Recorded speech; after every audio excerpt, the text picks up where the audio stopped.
The key to solving Nancy Guthrie's disappearance lies in her bloodline, according to a top genealogist who's closed over 300 cold cases. Yet for months, a single horrifying image blinded everyone to the truth. It showed a phantom figure face obscured, creeping through the night, straight for Nancy Guthrie's home. This person was armed, wore gloves, and moved with a chilling purpose. That picture dictated the entire narrative, shaping every fear discussion and inquiry.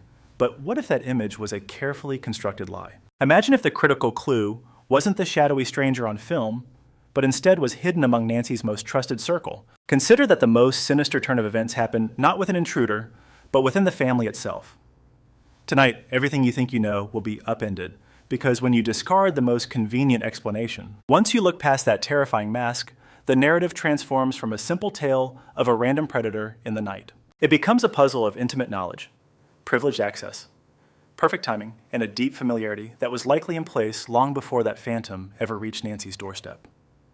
And following that path takes us somewhere profoundly uncomfortable. Here's what the public was initially told. Nancy Guthrie, an 84-year-old woman, vanished from her Tucson residence in the dead of night on February 1st, and authorities confirmed she was abducted while blood that matched Nancy's was discovered on her own front porch. Then investigators retrieved the surveillance video, and the world was introduced to the single image that would hijack the entire investigation. It was a masked, armed individual at her threshold, whom the FBI profiled as a man around 5'9" to 5'10" inches tall, of average build, wearing gloves and carrying a black Ozark trail backpack.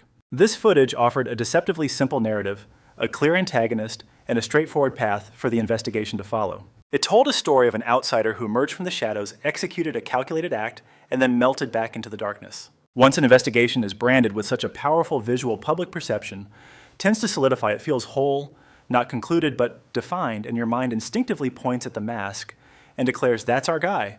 That's the entire story. The mission becomes, find that man, and you find the answer. But real-life criminal cases are almost never that neat, and the peril of a compelling image is how it stifles all other possibilities. It forces everyone to fixate so intensely on the visible subject that they fail to ask the much more subtle question lurking beneath the surface. How did that attacker know the precise moment to strike? That is the crucial pivot this investigation is about to take. We aren't abandoning the masked figure because his role remains absolutely critical. We are expanding the focus toward another element that could be equally important. That element is the chance of insider information, because detectives are trained to ask not just who was on camera, they also ask who had the knowledge. And as soon as that question is introduced, certain details begin to carry far more weight than they initially seem to. And this is the point where a single fact becomes the story's anchor. Nancy's last known sighting was on January 31st, when her son-in-law Tommaso brought her home from a dinner with him and her daughter Annie. On its own, this detail signifies no wrongdoing. However, in any missing persons case, the final verified point of contact is absolutely crucial. It marks the last confirmed moment of normalcy before a life is plunged into chaos. It also pinpoints the last individual known to have been with the victim while she was unharmed. This information establishes the critical vulnerability window, that tight, perilous time frame when Nancy was isolated, unwatched, and completely defenseless. And when law enforcement now calls this a deliberately targeted attack, that specific window of time becomes the most important piece of the puzzle. So put yourself in the shoes of a detective and ask, who was familiar with Nancy's daily patterns? Who would have known exactly when she was by herself? Who understood the layout of her property, the location of the cameras, and the best way to approach the house undetected? Who was aware of her physical fragility due to her age, and could calculate precisely how long she might be gone before anyone noticed? Posing these questions doesn't confirm a familial connection. They certainly don't rule out a lone stranger, but they fundamentally alter the entire framework of the investigation. These questions compel you to shift your perspective from a simple kidnapping narrative to a story about privileged information. And when you adopt that new viewpoint, the man in the mask ceases to be the sole focus of the mystery. Because if this was a targeted attack, as Sheriff Chris Nanos has publicly stated, investigators believe that the person responsible was not acting on impulse. He came prepared with precise timing and an unnerving sense of confidence. That kind of assurance isn't random. It's born from information, which brings us to the true question now driving this case. The question that casts a much darker shadow over everything isn't just who appeared at Nancy's door. It is who might have orchestrated the circumstances that made his timing so lethally perfect. And that line of inquiry points squarely back to the last family members who were with Nancy. This is where the investigation becomes incredibly difficult to interpret for an outsider. On one side of the coin, Sheriff Chris Nanos announced that the Guthrie family, which included siblings and their spouses, were not considered potential suspects. He even labeled any speculation targeting them as cruel.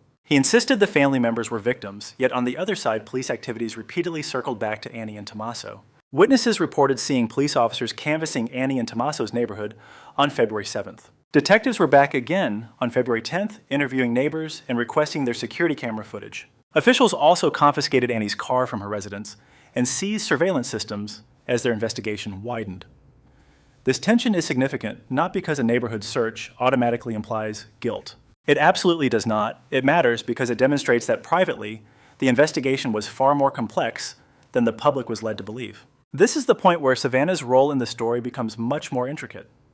Initially, her public statements were framed as desperate calls for rescue. She pleaded, "Help us find her, bring her home." The family increased the reward first past $200,000 and then continued to raise it. All the while, Savannah remained the public face, consistently pleading and pouring her emotional energy into the search for her mother. But then her choice of words started to shift. It wasn't an abrupt or obvious change, but rather the subtle kind of transformation that happens when someone is grappling with a reality they can't yet confirm. By February 24th, Savannah had gone public with the acknowledgement that Nancy might not be alive anymore. The family's reward fund swelled to an astonishing $1 million as they pleaded for answers. That's not a minor adjustment. When a child's public pleas shift from desperate rescue to resigned grief during an act of kidnapping, the world watching can't help but wonder what happened. Did the passage of time erode her hope? Or did the crushing weight of reality finally set in? Or was she being forced toward a grim conclusion by the mounting evidence and intense focus on her neighborhood long before the public was prepared for that truth? And then there was the matter of Annie. A lack of words proves nothing, of course. People retreat into silence for a multitude of reasons, like sorrow, terror, legal counsel, deep shock, or sheer weariness.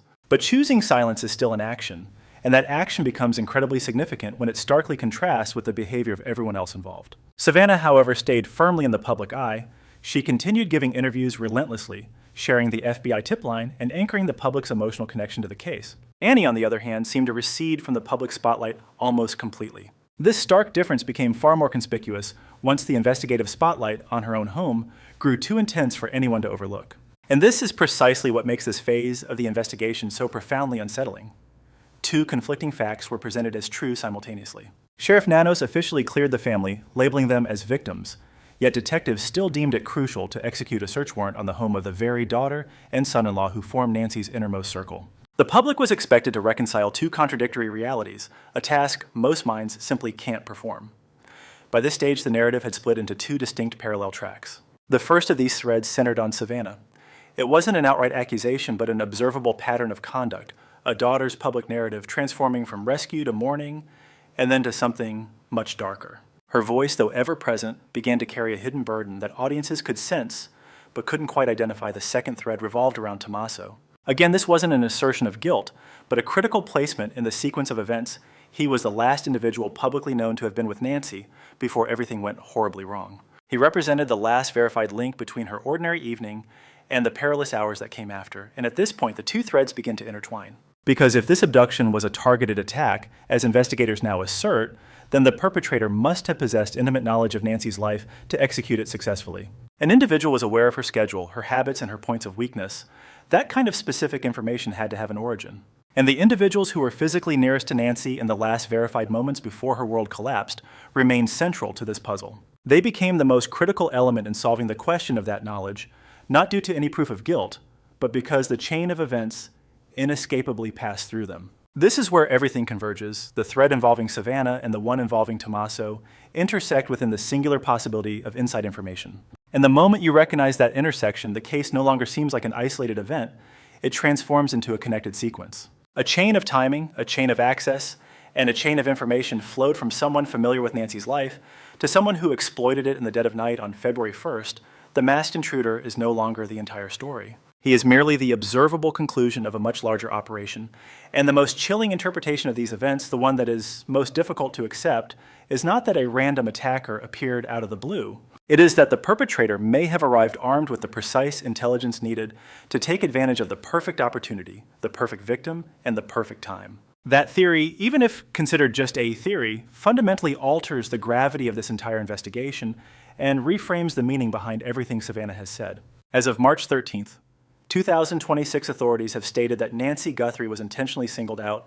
They feel they have a grasp on the motive and are actively following promising leads, which include mixed DNA found at the scene. These leads also involve reports of internet outages in the area on the night she vanished, and the potential for accomplices suggesting the intruder's scene may have had help. This reveals a critical detail. This investigation is not stalled in a complete haze of uncertainty. Instead, it resides in a state of partial knowledge. And living with partial knowledge is the most agonizing reality a family can endure. Because the moment authorities know more than they can publicly disclose, everyone connected to the case finds themselves trapped within an unseen pressure cooker. Outwardly, they continue to make their pleas and choose their words with caution, but behind closed doors, they are left to decipher unspoken words, analyze tones of voice, and feel a truth that inches nearer without ever revealing itself completely. And this explains why the weight in Savannah's voice sounds so much heavier now than it did in the early days. It's not because she's proven anything, it's because the meaning of one's words transforms as their own understanding of the truth deepens. From the content provided, one clear message stands out: the value of awareness, responsibility, and human connection in shaping a better life. In today's fast-moving world, it's easy to overlook the small decisions that define who we are. Yet every choice we make, how we treat others, how we respond to challenges, and how we take responsibility builds the foundation of our character. True growth doesn't come from comfort. It comes from reflection, from learning through mistakes, and from choosing to do better each day. We are not alone in this journey. Our actions ripple outward, affecting the people around us in ways we may never fully see. A kind word can uplift someone. A careless action can harm more than intended. This is why awareness matters. When we become more mindful of our behavior, we begin to live with purpose rather than habit. Education is not just about knowledge, it's about understanding life and becoming a better human being. By staying open, empathetic, and responsible, we not only improve ourselves, but also contribute to a more compassionate and meaningful world. In the end, the greatest lesson is simple: be conscious, be kind, and never stop growing.